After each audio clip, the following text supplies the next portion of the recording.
গ্রাহক সেবা খাতে কৃত্রিম বুদ্ধিমত্তা এখন সবচেয়ে আলোচিত বিষয়। প্রশ্ন একটাই, এআই কি মানুষের জায়গা দখল করে নেবে? যদিও চ্যাট জিপিটির মতো সিস্টেমগুলো কূটনৈতিকভাবে বলছে মানুষ ও এআই পাশাপাশি কাজ করবে, কিন্তু বাস্তবে ততটা আশাবাদী নয় অনেকে।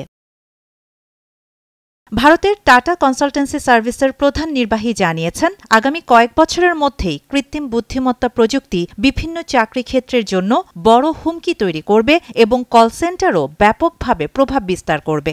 অন্যদিকে গবেষণা প্রতিষ্ঠান গার্টনারের পূর্বাভাস ২০২৯ সালের মধ্যেই এআই স্বয়ংক্রিয়ভাবে ৮০% সাধারণ গ্রাহক সেবা সমস্যা সমাধান করবে।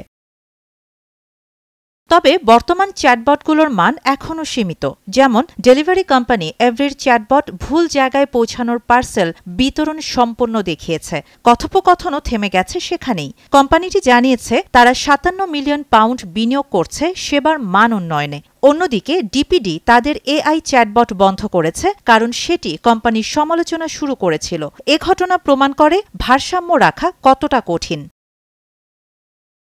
গার্টনারের হিসাব অনুযায়ী ৮৫% কাস্টমার কেয়ারের প্রধানরা এআই পরীক্ষা করছেন, কিন্তু মাত্র ২০% প্রকল্প প্রত্যাশা পূরণ করছে।